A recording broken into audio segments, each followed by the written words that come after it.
Welcome to Bheema's kitchen. ಕರ್ಜಿಕಾಯಿ ಹೇಗೆ ಮಾಡೋದು ಅಂತ ನೋಡೋಣ. 1 ಟೇಬಲ್ ಸ್ಪೂನ್ ಅಷ್ಟು ಎಳ್ಳು ಮತ್ತೆ ಗಸಗಸೆ ಹಾಕೊಂಡಿದ್ದೀವಿ. ಫ್ರೈ ಮಾಡ್ಕೊಳ್ಳೋಣ. ಕೊಬ್ಬರಿ ಸೇರಿಸ್ಕೊಳ್ಳೋಣ. ಒಣ ಕೊಬ್ಬರಿ ಹಾಕೊಂಡಿದ್ದೀವಿ, ಅದು ಕೂಡ ಫ್ರೈ ಮಾಡ್ಕೊಳ್ಳೋಣ.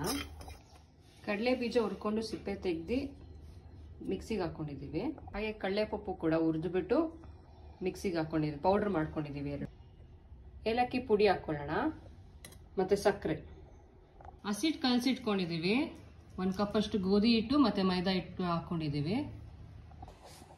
ಕಡಲೆ ಬೀಜ ಪೌಡರ್ ಹಾಕೊಳ್ಳಿ, ಕಡಲೆಪಪ್ಪ ಪೌಡರ್ ಹಾಕೊಳ್ಳಿ, ಸಕ್ಕರೆ ಹಾಕೊಳ್ಳಿ. ನಿಮಗೆ ಸ್ವೀಟ್ ಎಷ್ಟು ಬೇಕಷ್ಟು ನೋಡ್ಕೊಂಡು ಹಾಕೊಳ್ಳಿ.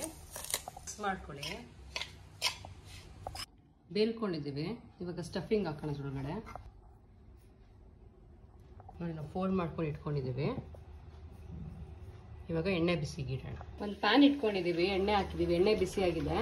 ಇವಾಗ ಕರ್ಜಿಕಾಯಿ ಬಿಡೋಣ. ತಿರುಗಿಸ್ಕೊಳ್ಳಿ. ಹಾಕಿ